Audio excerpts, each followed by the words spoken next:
Welcome to this meetup. Thank you so much for being here. Today we're going to be discussing BDSM is abuse and awareness for BDSM abuse survivors and victims.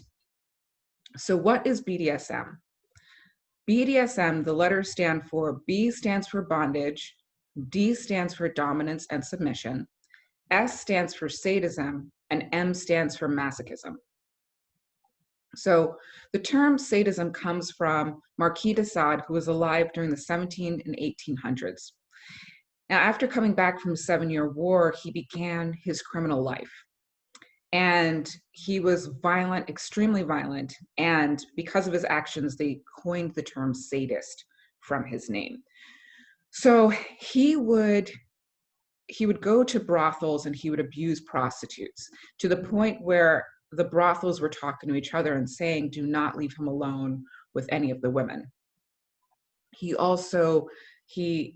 brainwashed his wife and trained her to help him abduct people. They abducted women, they abducted men, they tortured them. And he also had a lover that participated in that as well. He was in and out of prison, so he was also a writer. So even if he was creating these torturous, he was torturing people and doing all this criminal behavior, and then he was writing about it. And so he was getting paid for these quote unquote he called it erotic, writings. And so the majority of people, especially during that time, just saw it for what it was, that it was, just torture. But then there was a group of people that were raving about it and saying that it was, sexual. That's where, they started, a small group of people started to call it sexual liberation. And his sadistic, which will later be called sadistic, and conversations, he also created fictional pieces, fictional quote unquote erotica, but a lot of what he wrote was actually real. So then there's Leopold van Sacher-Masoch, and I probably butchered the word, but he is where we get the term masochist.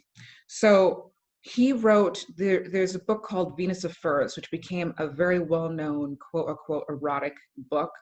And he spoke of his life, of this woman that he said that he was her slave and she would wear furs. So that's where that whole conversation came from. He was incorrectly misinterpreted as someone who was supporting women's liberation and women's sexual liberation. But the reality was that this woman was bound to him. If she didn't dominate him, it seemed as if she was in control, but she wasn't. If she didn't dominate him, he would go into temper tantrums. He would starve himself. He wouldn't work. And she later created an autobiography where she shared all of this. So psychologist Richard Fryer von Krafft-Ebing, he's the one who coined the term masochism. And now most psychologists back in that day had really outlandish viewpoints, for lack of a better word, and he's one of them. But one of the things he did term correctly is the masochism. And so he called it a psychopathia. However, I don't believe, it's so easy to say, because a lot of people want to go into, when they hear about BDSM, they're like, well, what's wrong with someone? There must be something wrong with their brain. Now, if it's someone who's a narcissist or a sociopath who already has some kind of, personality disorder going on, that it is a part of that. It can be a part of that, or is, narcissists and sociopaths can completely hide in BDSM. It's very easy because of what BDSM is. But most people who are in BDSM it's not that. And so it's usually reenacting of trauma, whether it's the dom or the submissive, it's usually a reenactment of trauma. And so it's usually unprocessed trauma, in my experience. So when did BDSM become acceptable? It was around the 1930s with Havelock Ellis, who was another psychotherapist or psychologist. So, but the reality is, and a lot of people don't do the research. They're like, who were the people who were supporting these things? Who were the people who, looking into what their lives looked like? So Ellis was a eugenicist. He was very big into eugenics, and he was a high supporter of the drug mescaline. So he supported eugenics and was a drug addict. So that was the person who began to normalize, for lack of a better term, BDSM. Now, what also brought that into normalization was the 1940s, was the quote unquote pinup girls. And that's when the fetish pinups started and the fetish videos started. A lot of people know about Betty Page. And that's when she was completely, a lot of people, what they don't know is Betty Page she had been raped and she had experienced such intensive trauma. And she was also, probably from the trauma, experiencing bipolar disorder, or it was probably trauma that they labeled, I don't know. But she was she's heralded now, and it's kind of grotesque because she never received, not that it's okay that if they had paid her it's okay, but she didn't receive any of the income. She was used at the end of her life. She died broke and destitute, and just suffering from the trauma of everything that was placed onto her, and all of these fetishes, and how highly sexualized she was. So to see her celebrated as like this sex icon, to me is horrifying, because she was used and violated and harmed. And so, even the icon of these fetishes, these women were harmed gravely. So to this day, what keeps psychologists, therapists, and counselors supporting BDSM? Well, a lot of them are pushed to believe that this is part of sexual empowerment. And so a lot of them are shamed into, you can't speak up to BDSM because then you're not sex positive. There is nothing more sex positive than speaking up to sexualized violence. There's nothing sex positive about sexualized violence. Now, one of the terms that BDSM, throws out there, and so, psychotherapists have taken on, well, if people are of age and consenting, well, one, there's no such thing as there's a correct age to be abused. There's no age for that. That's, no one is, oh, okay, you're 21, you could be abused now. And also, BDSM warps the term consent in a very big way, and I'm going to get into that in a minute. And then BDSM has leaked itself into the women's rights conversation, as if it's a woman's right to be beaten.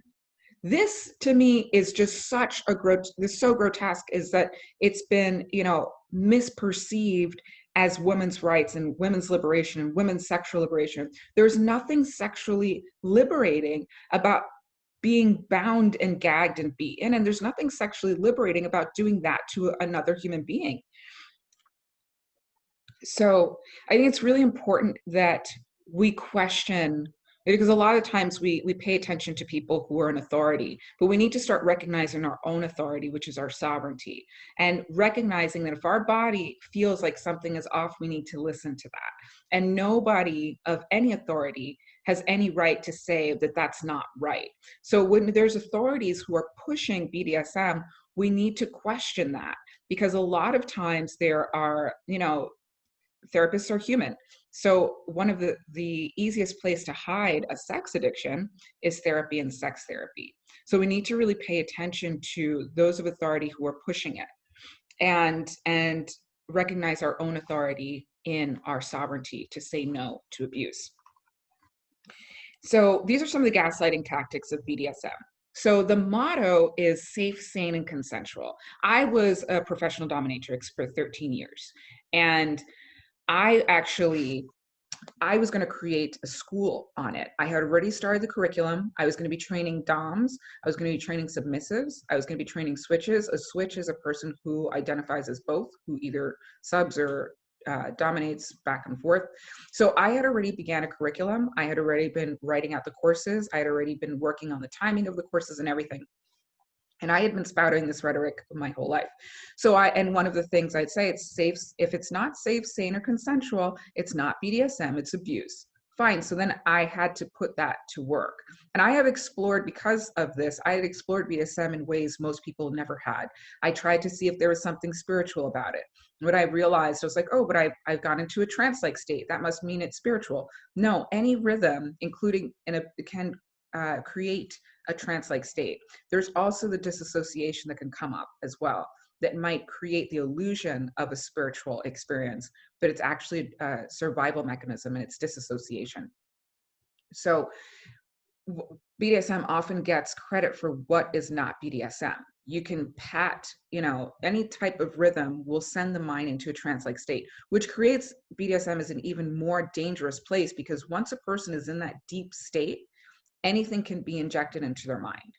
And so it's incredibly, incredibly dangerous. So back to the model, safe, sane, and consensual. There is nothing safe, nor sane, nor consensual. Like I said, when I was researching to create this course, I tried to find the line between BDSM and abuse. And I got very clear there isn't one. And that's when I was done with BDSM. Even being done with BDSM, it still took me years to stop supporting it. I was like, well, I'm personally done, but it still took me years to stop supporting it as a whole, because the ingrained, like the mindset that you have to be in, the brainwashing, the self brainwashing to keep this lie alive that BDSM is empowered, is so deeply entrenched that it took me years from leaving to actually fully see what was going on. So then there's also the term prude or vanilla. So prude is a term used to completely shame, and vanilla, they're both terms used to completely shame people who have a healthy sexual life.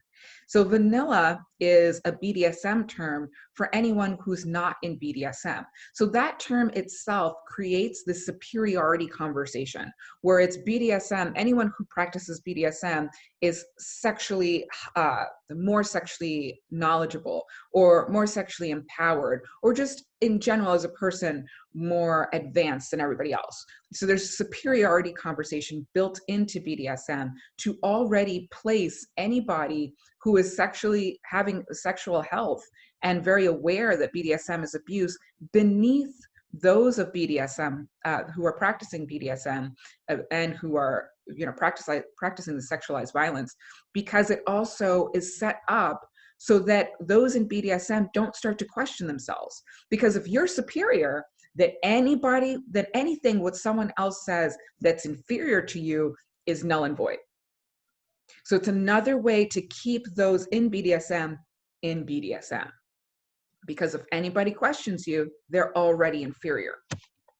So there's also the conversation of, well, if you don't support BDSM, it's because you're puritanical. Let me tell you something. BDSM is the most archaic form of Puritanism. Back in the day where sexuality was, it's evil, sex is bad, and even the conversations of sex must be punished. What do you think BDSM is? BDSM is punishment.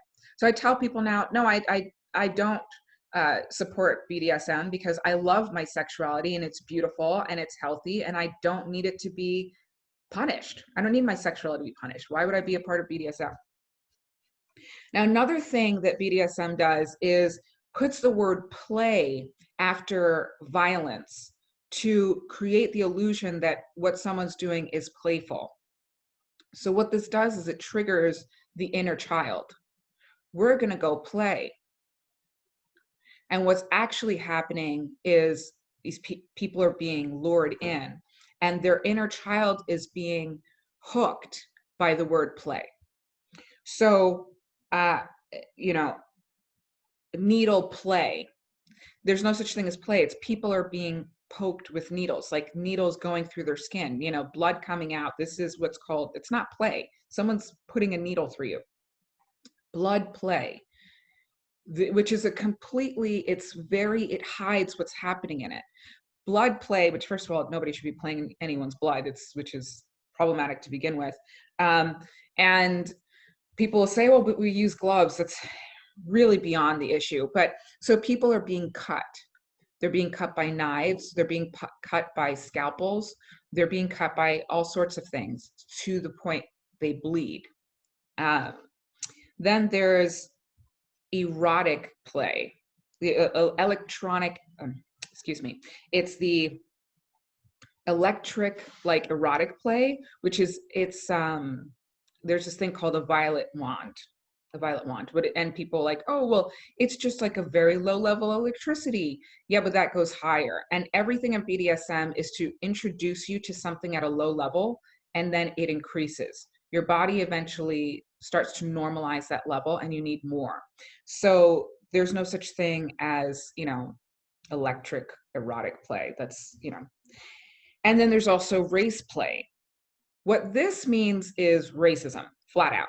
We want to enact our racism and we're going to call it play. And this is a liberation and we're just having fun. And so, what BDSM actually has plantations. There are people that have plantations in the United States run by white people where they go and they reenact selling of slaves. And by slaves, meaning Black people. And so there have been interviews on this. You can Google that. You can find that on YouTube. There have been people who have gone to these people and interviewed them, and I'm like, what are you talking about? Like this, and I remember specifically this one Black woman, and I am gonna have to find this video because, and if I find it, I'll put it in the chat link of a Black woman who is trying to understand, because this is being presented as this is sexual liberation. It's not. It's the objectification of slavery. Slavery that's been going on for centuries. So now you're going to play with it and pretend it's cute, it's really sick. It's a sickness. So we can't, just putting the word play behind something does not make it play. And so BDSM creates these really twisted paradigms but what most people don't understand about BDSM is a lot of it is mental. A lot of BDSM is psychological. It's created, the whole point, like a massive part of BDSM is changing and screwing with the mind. So it's very, very dangerous. There's submissives and then there's slaves. So there's a hierarchy of pain in BDSM. So the more pain someone can take, the more desirable they are in BDSM. So there's submissives, the one who submit, but the ultimate in BDSM is having a slave. Now, the difference between a submissive and a slave is a slave has been completely psychologically broken down. I'm going to say that again to emphasize what I just said, because it's really important that people really get what I just said. A slave is someone who has been psychologically completely broken. That person has been broken down as a human being and recreated as what the Dom wants them to be. So that's really, really important point for people to realize, because a lot of people don't understand or know just how intense BDSM is and the psychological effects. There was one Dom who was known for breaking his submissive to the point she would go into psychiatric care, and then he'd go visit her there, and eventually she would come back to him. So this is how deep it is. It's horrifying. I mean, yeah. So victims and survivors of BDSM is pretty much anyone who's in BDSM, whether they are a Dom or submissive. And that's one thing to keep in mind, is that even the Doms have been often BDSM survivors and victims themselves. It's a cycle that continues. And there are people who are forced to be Doms. So there's a lot of submissives who enroll others. If you love me, you will do this to me. So as I was saying before, BDSM begins with helps the process, or not helps, I would say promotes desensitization. No one goes into BDSM like, I'm going to go do the most extreme things, so a lot of people will be like, oh, we're just going to start with something soft like silks or a blindfold. First of all, there's nothing soft. The fabric may be soft, but there's nothing soft about bondage, and there's nothing soft about covering someone's eyes. These are very big, they're intense, and they can elicit a very intense trauma response. They can bring up trauma that people may have blocked out. And so there's nothing gentle about reigniting trauma. And there's also, a lot of people don't understand too, like people are like, well, I've known this person for years, with the whole, 50 Shades of Grey coming out, people thinking, oh, this is something we can just explore as a couple. And people with, thinking they're doing something good for the relationship find themselves in all of a sudden a very twisted and very dangerous and abusive situation that they did not expect. Now, I tell people, people are like, oh, well, I've known them for years and it'll be okay. You don't know that. And quite frankly, you don't know your partner when you are when you're completely bound and at their power. Human beings are not meant to be in a position of power over each other. It's not natural. You see people like in a gas station who've never been a manager before, and you see how they throw their weight around and how abusive they can get because they don't have the understanding of, like, because power over is just a very intense position to be in, especially with powerlessness.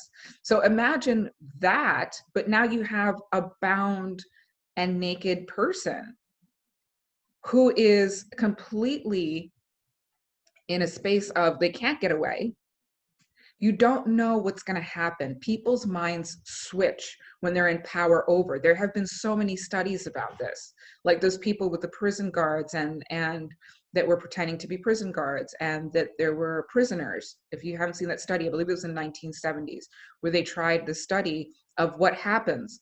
People change when you put them in a position of power over people. So now you have someone who is completely incapacitated and at the mercy of their partner, who they've known for years and who, of course, they trust and don't think anything's going to happen. And now they can't get away.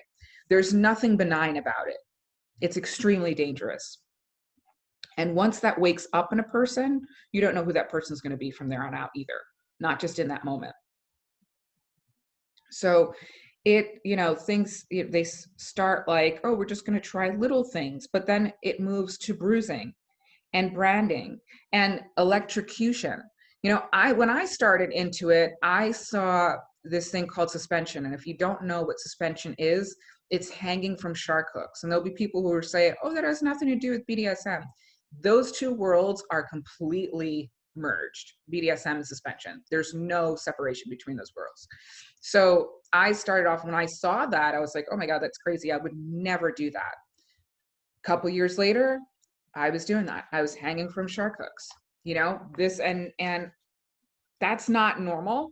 That's not something anyone should ever be doing. No one should ever have to say that sentence. And a lot of people misuse, oh, this was done in tribal days. We're not in tribal days, and you're not from that tribe. So there's no, like, they misuse oh, well, that's what they used to. Okay, that was a different understanding of things. That's not where we are today. And again, you weren't part of that tribe, so there's no excuse to be doing it.